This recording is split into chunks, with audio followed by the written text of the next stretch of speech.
Contrapuntal poems may be tricky, but it's well worth taking a contrapunt on them.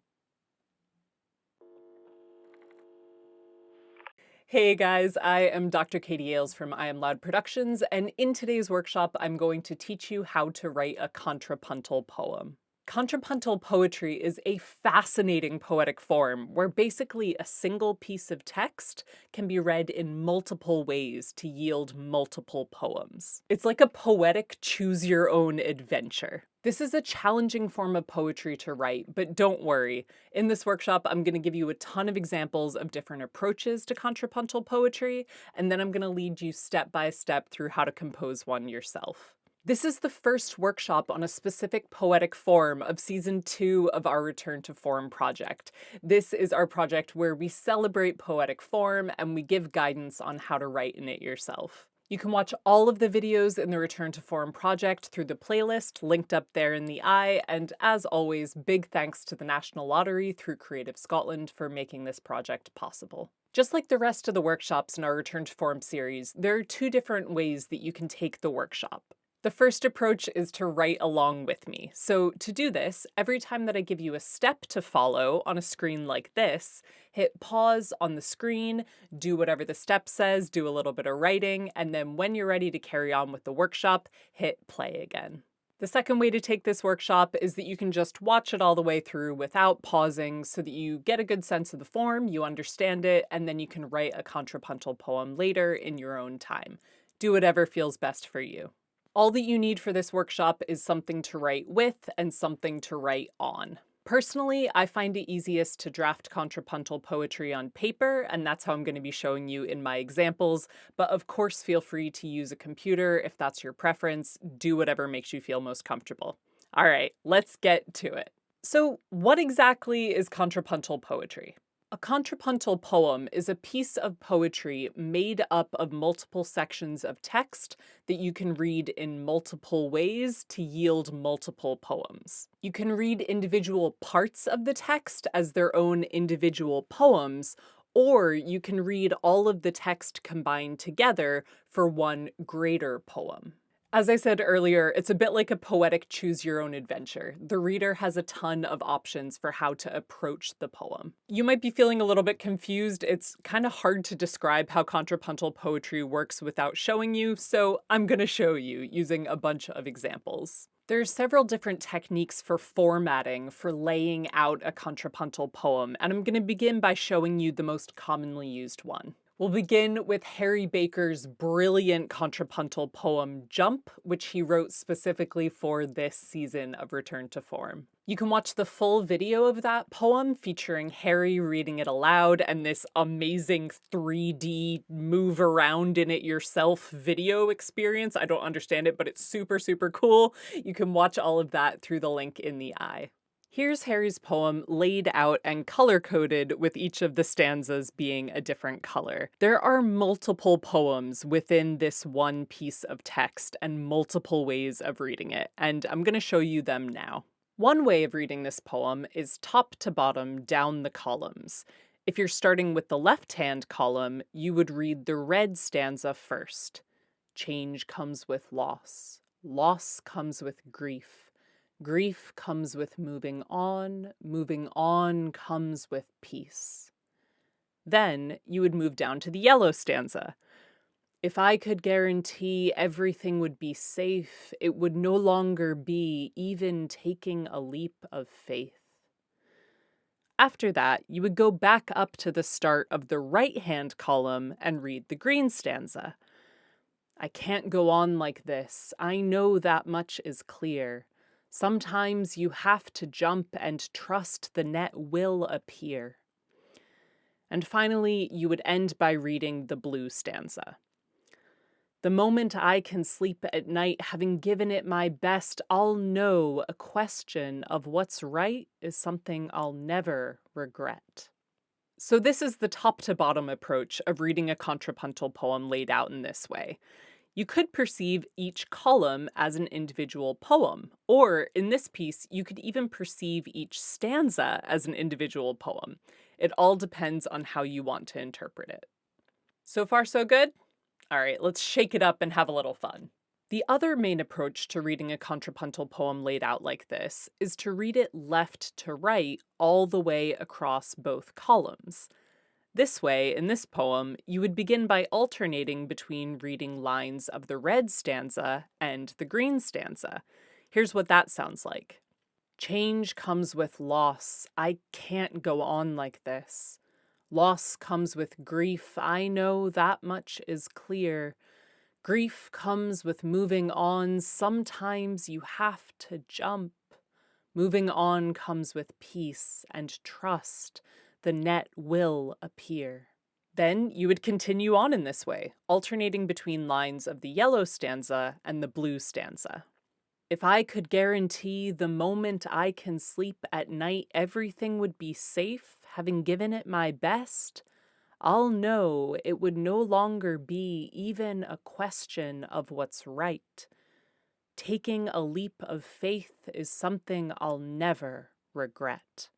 How cool is that? Theoretically, you could also try out other ways of reading this contrapuntal poem. You could try reading the stanzas in a different order, perhaps, or reading the lines bottom to top. I don't think that that's what Harry intended here, so certain reading patterns won't work as well as others. But the joy of contrapuntal poetry is navigating your own way through it, finding hidden poetry in the intersections, the crevices, the collisions between words, lines, and spaces. And a quick note, Harry uses end rhyme in this contrapuntal poem because he's a clever cat and he just had to add in an extra level of difficulty, but this is absolutely not a requirement of contrapuntal poetry. It is totally fine not to use any organized rhyme or meter. So that's contrapuntal poetry. How awesome is that? I'm going to show you 3 more approaches to formatting these shortly, but first I want to give you a little bit more context on this poetic form. The term contrapuntal in contrapuntal poetry comes from the technique of counterpoint in music. A piece of music in counterpoint features 2 or more melodic lines that, when combined, complement each other. I won't get into the weeds of music theory here. There are multiple categories of counterpoint, subcategories. So musicians, I'm glossing over these, please don't at me. But the easiest way to think of this, and the most relevant one to contrapuntal poetry, is to think of 2 voices, 2 melodies that work independently, but that when combined complement each other in some way. Each voice has its own melody, its own tune, its own unique qualities, but combining the voices creates a choir of harmony or of dissonance. The totality of this new song created from the different melodies benefits from how different the parts are and how they work in conversation with each other. A tremendous example of this effect is the song One Day More from the musical Les Mis. If you don't know this song, go watch Les Mis, it's so good! But I've linked the song in the description for you to watch later, and basically it features most of the characters in the musical singing their own tunes, their own independent melodies at the same time. It's powerful and it's beautiful, and it emphasizes the shared experiences of these characters as they all prepare for what the next day will bring. And back to poetry now. Contrapuntal poetry works in much the same way. Different themes, different lines of text, different mini poems are combined to create a greater blended poem. In poetry, we don't overlap the lines, we don't speak the different sub-poems at the same time, instead we interweave them, but it's the same sort of effect. The phrase more than the sum of its parts really applies here. It's not just about how many poems you can find in a contrapuntal poem.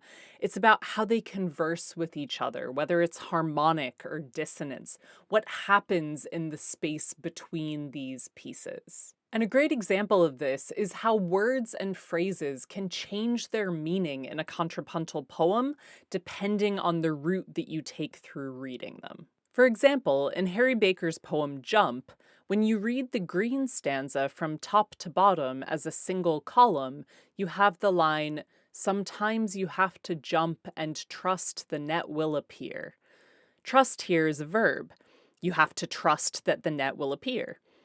On the other hand, if you read the poem horizontally across columns, you get the line, "Moving on comes with peace and trust, the net will appear." Here, trust is a noun. When you move on, you find peace and you develop trust that the net will appear.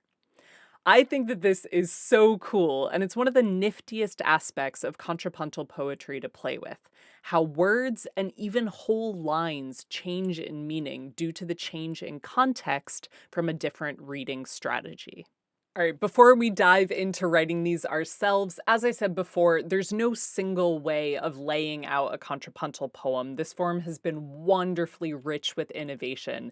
So here I'm going to show you a couple more approaches that poets have taken to formatting contrapuntal poetry so that you can see the range of options out there. First, you're not limited to using just 2 columns of text. If you're feeling very ambitious, you can write a contrapuntal poem with 3 columns. That is what Teresa Siangatonu did for their stunning poem Moana Means Home, a Contrapuntal, which was published in Poetry magazine.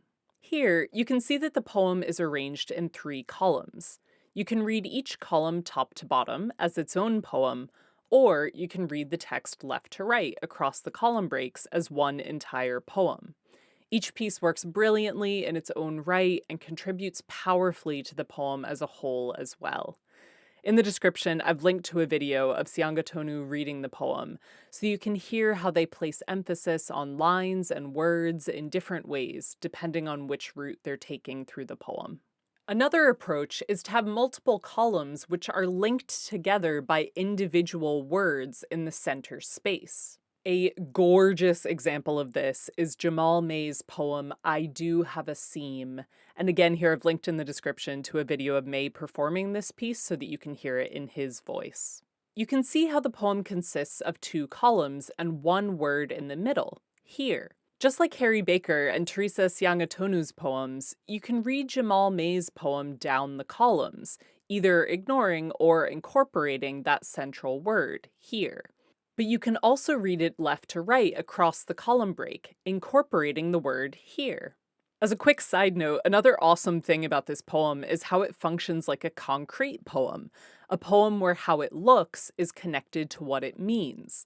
This piece imagines the body as multiple components, multiple pieces of fabric being zipped or loosened apart, then stitched together again.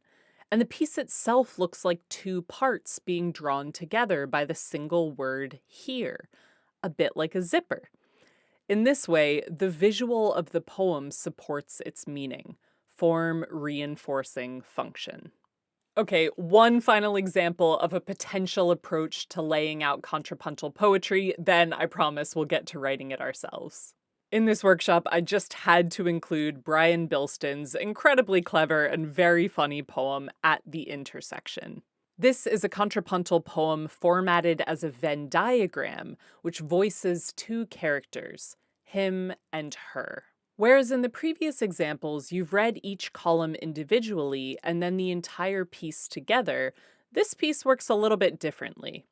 Venn diagrams are composed of overlapping circles, with the center section composed of material shared by both pieces. So what that means for this poem is that for the first poem, you read all the material in the left-hand circle voiced by him, the yellow material and the green material. That sounds like this.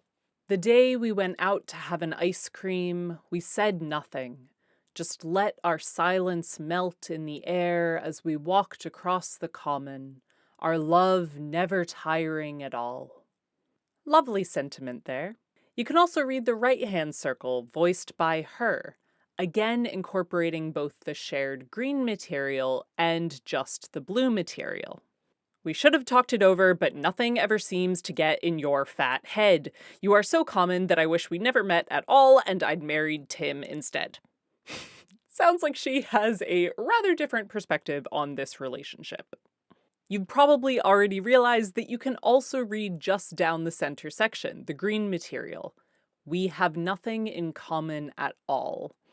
This is such a brilliant poem and so rich with irony. As we can see in a Venn diagram, the center section is what's shared, what's common. And of course here, what's shared is the sentiment, we have nothing in common at all. Brian Bilston's poem illustrates something really central to contrapuntal poetry that I want to expand on for just a moment: dissonance. Returning quickly to counterpoint in music, sometimes when two voices sing together, they create harmony, they sound beautiful, but sometimes when they sing together, they create dissonance, discord, they sound ugly. This is a great strategy to play around with when you're composing contrapuntal poetry. There's an emerging tradition that I've noticed in contrapuntal poetry of featuring two voices with different opinions, perspectives, and identities in order to highlight friction and dissent. In this way, contrapuntal poetry can be used to make powerful political statements about social and cultural conflicts. For example, the poet Joy Priest wrote a contrapuntal poem called No Country for Black Boys, and it features one column voiced by Trayvon Martin and the other column voiced by George Zimmerman. The poem starkly pits these voices against each other, victim and killer, and interweaves them to create a deeply unsettling disharmony. I've linked to the poem below, and I would highly encourage you to check it out. It is a powerful, powerful example of how contrapuntal poetry can use dissonant voices to illustrate conflict and its wider context. All right, guys, that was a lot of examples and techniques. I wanted to start the workshop by sharing all of these poems so that you have a solid sense of all of the different approaches to contrapuntal poetry, but now it's time to get down to business and write one yourself. I'm going to take you step by step through the drafting process, giving you opportunities to pause the video and write along, and I'm going to use an example poem that I wrote to demonstrate everything that I'm talking about. Before you begin, just acknowledge to yourself that writing a poem like this takes time and it takes patience. It's a lot of trial and error. Every line affects all of the lines around it, so drafting a contrapuntal poem can feel a bit like playing a game of Jenga. I would encourage you to draft your contrapuntal poem in pencil and to save all of the drafts so that you can feel free to try out new options without deleting what you've tried out before. And as we've explored, there are a ton of approaches to contrapuntal poetry, and I would definitely encourage you to play with them all. But for the purposes of this workshop, I'm going to be teaching you how to write a 2-column contrapuntal poem in which each column is voiced by a different voice. So you may have guessed, the first step in writing this kind of contrapuntal poetry is to choose your voices. You can pick pretty much anything here, but as I've said, contrapuntal poetry is a great place to play with dissonance, so you might find it interesting to pick two voices with different opinions or perspectives. So the voices might be people you know, you might be one of the voices, they might be made-up characters that you create detailed backstories for, or they might be template characters like a hippie and a businessman. You could even use concepts, so you could have one column voiced by love and one column voiced by hate. There are tons of options, so now for this first step in the workshop, pause the video at the next screen and take some time to choose the two voices that you'll be writing in.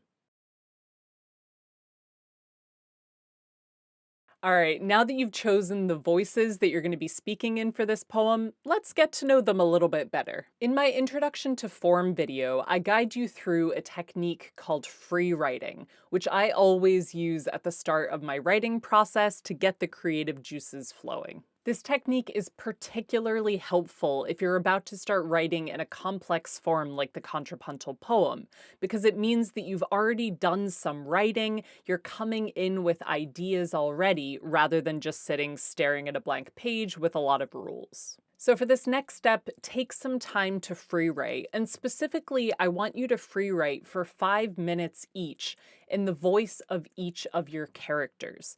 Embody them, get to know them, develop them. Go for it.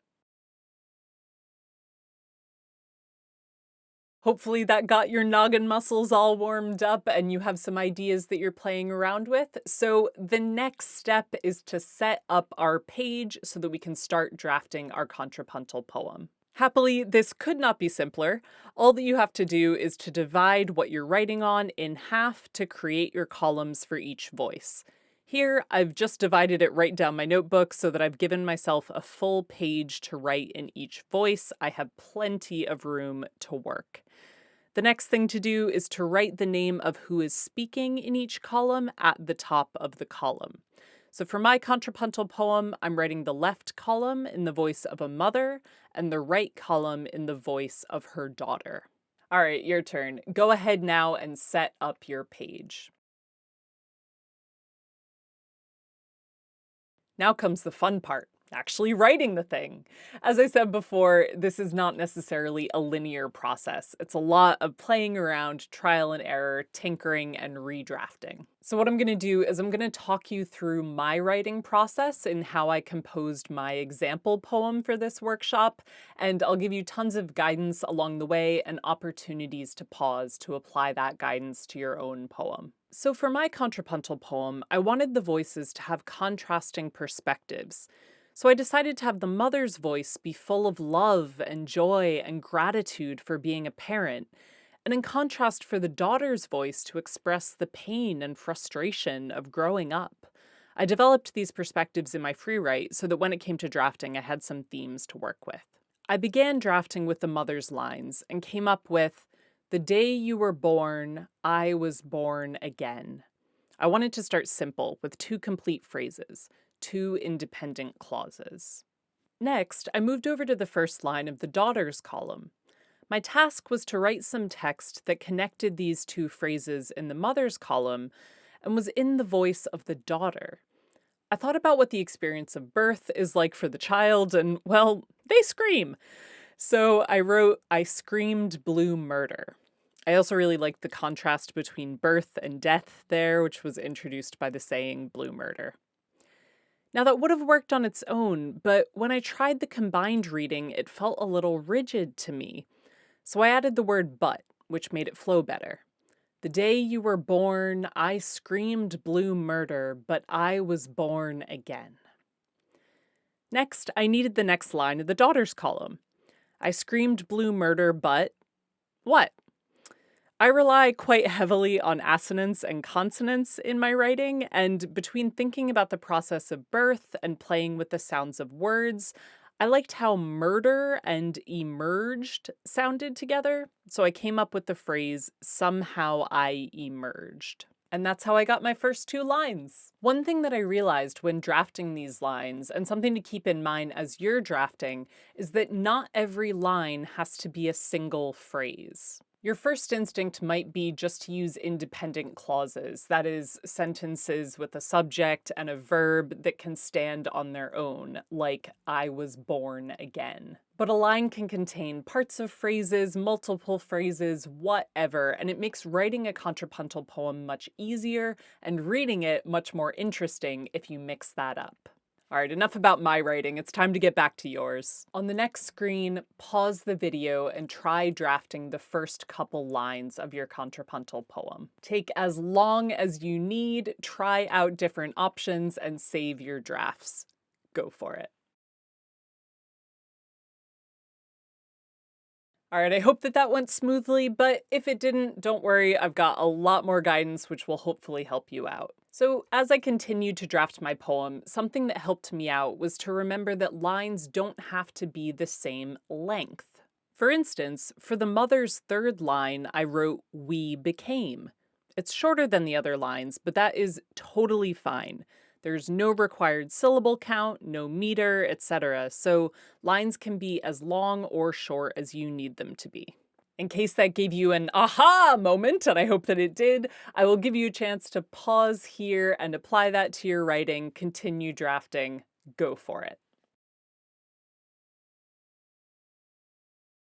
Alrighty, let's keep at it. So for me, drafting the next section of my contrapuntal poem was a real pain in my butt. I'm going to talk you through how I wrote it in detail because I think it demonstrates a specifically annoying thing about contrapuntal poetry, but then I'm also going to give you some guidance for how to overcome that. So I'd left off with the phrase "we became."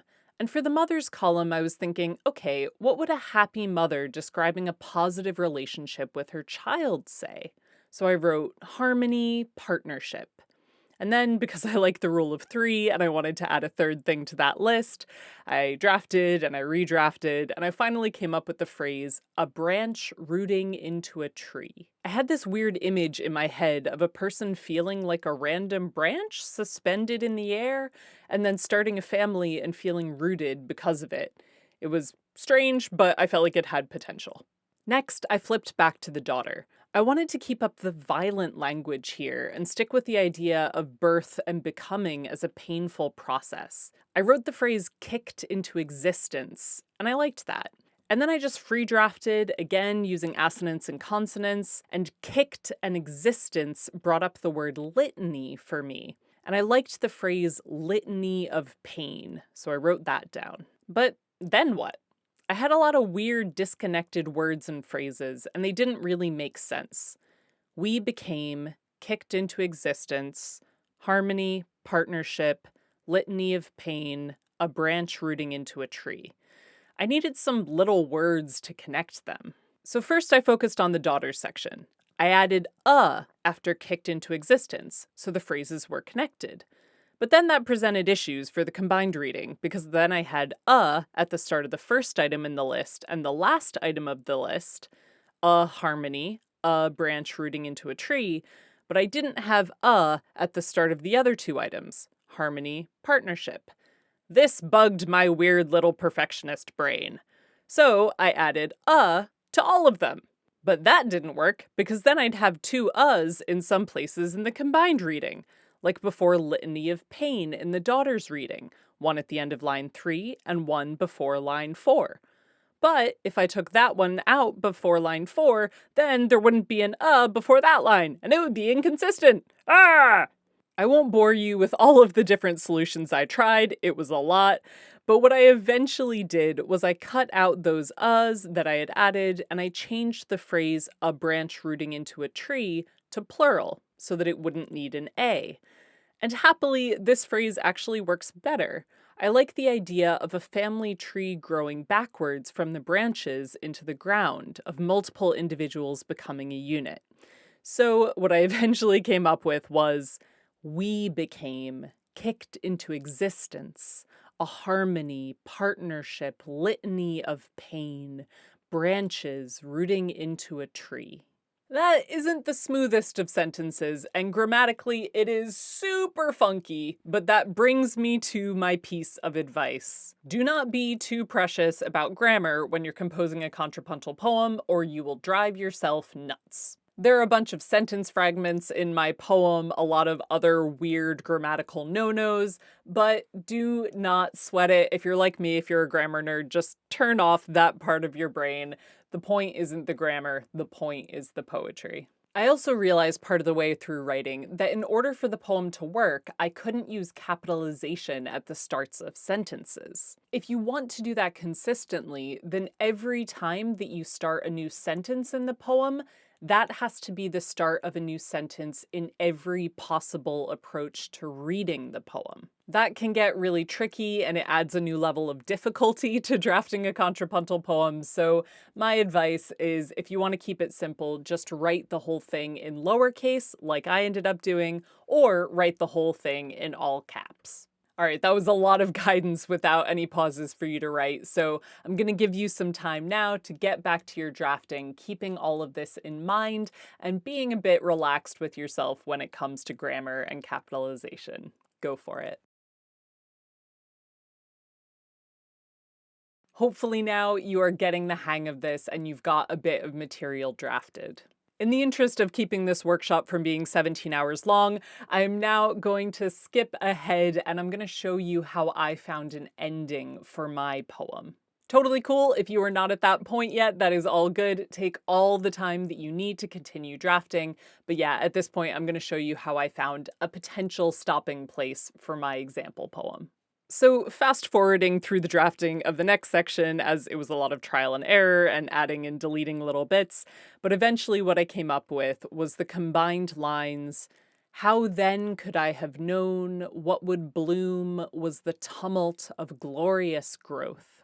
So initially, my poem ended there. But after I took some time away with it, I was annoyed by the fact that the daughter's poem had end punctuation, the question mark after growth, and the mother's poem didn't. It just ended on glorious, hanging there. And I couldn't add a period after glorious because then the combined reading wouldn't work. And even though I just told you to be relaxed about grammar, I could not shut my brain off at that point. So what I ended up doing was I added another word to the mother's poem, so it became glorious love. I then added a final line to the daughter's poem, and this had to be a phrase that could describe both love and growth. After a lot of drafting and a lot of tinkering, I came up with the phrase, the cleaving into being. Ta-da! All right, I'm going to now give you another chance to pause the video and continue developing your contrapuntal poem. If you feel like you're at a place where you want to start finding an ending, go for that. Try to see if you can come up with some finality to the poem, a way of wrapping it. But if not, just keep developing it. You got this. Go for it. Whether you've just finished your contrapuntal poem or you're still working on it, it's all groovy. I'm going to show you the next step, but of course, take it at your own pace.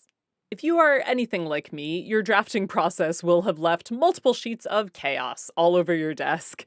So the next step is just to write out a clean version of the poem. And this is also your chance to play with formatting if you want, by adjusting how your piece is arranged on the page. So I decided to have my columns cling to the center line, to be justified to the center line, in order to emphasize the tight bond of this mother and daughter. But as we saw with the earlier examples, you could have a wide column break with lots of white space in the middle, totally up to you. I also decided to alternate the lines so that you're going down a step when you move between the columns. This is totally stylistic. You can really arrange it however you want. Just see what works best for your poem. All right, wherever you are in your drafting process, take the time now to copy out your contrapuntal poem onto a clean page and play around a little bit with formatting. Go for it. So I'm a spoken word poet, and the way that a poem sounds is really important to my practice. A step that I always take when I'm composing poetry is to read it aloud as I'm drafting it and before I consider it to be finished, in order to let my mouth and my ears do some of the editing for me. So the last step I'm going to give you in this workshop, wherever you are, if you're still drafting, if you think you're close to done, is to read your contrapuntal poem aloud. Read it all of the ways that it can potentially be read. And this is a great way to catch if a certain reading actually isn't working and you might need to fiddle with a certain line. All right, I'll give mine a go. Mother, the day you were born, I was born again. We became harmony, partnership, branches rooting into a tree. What would bloom was glorious love. Daughter, I screamed blue murder, but somehow I emerged, kicked into existence, a litany of pain. How then could I have known the tumult of growth, the cleaving into being? The day you were born, I screamed blue murder, but I was born again. Somehow I emerged. We became, kicked into existence, a harmony, partnership, litany of pain, branches rooting into a tree. How then could I have known what would bloom was the tumult of glorious growth? Love, the cleaving into being. So that is my draft of my contrapuntal poem. As I said it aloud, some of the bits felt a little bit fiddly, so I'll probably keep working with it, but that is where I'll leave it for now. Your turn. Last step in the workshop. You got this, guys. Take some time to read your contrapuntal poem aloud, whether you're still drafting or whether you've hit an end point, and specifically listen for any bits that feel a little bit awkward or that aren't working, and take the time to smooth them out. Go for it. And there we go. That's the final step finished. I really hope that this workshop was helpful to you and that you've composed some material that you can continue playing with. If it was tough, don't worry, hang with it. You can do this. Guys, if you wrote along with the video and you'd be comfortable sharing what you've written, I would absolutely love to read it. You can pop your poem in the comments below or share it with us on social media. All of our handles are in the video description. And of course, if you have any questions about writing contrapuntal poetry, please do ask them in the comments. I am more than happy to help. If you haven't yet subscribed to this channel, please do subscribe to the channel. If you got something out of the workshop, please like this video and ring the bell icon so that you get notified for all of our upcoming videos. Coming out soon will be our videos featuring the villanelle, so definitely not to be missed. A.R. Crow and Nadine Aisha Jassett have written stunning villanelles for this season of Return to Form. Plus, of course, I will be giving my workshop on how to write a villanelle, so do check that out. And if you're enjoying these workshops, if you like what we do here at I Am Loud, you can support us by signing up to our Patreon for as little as £1 per month. As always, thank you so much for watching, guys, and happy writing.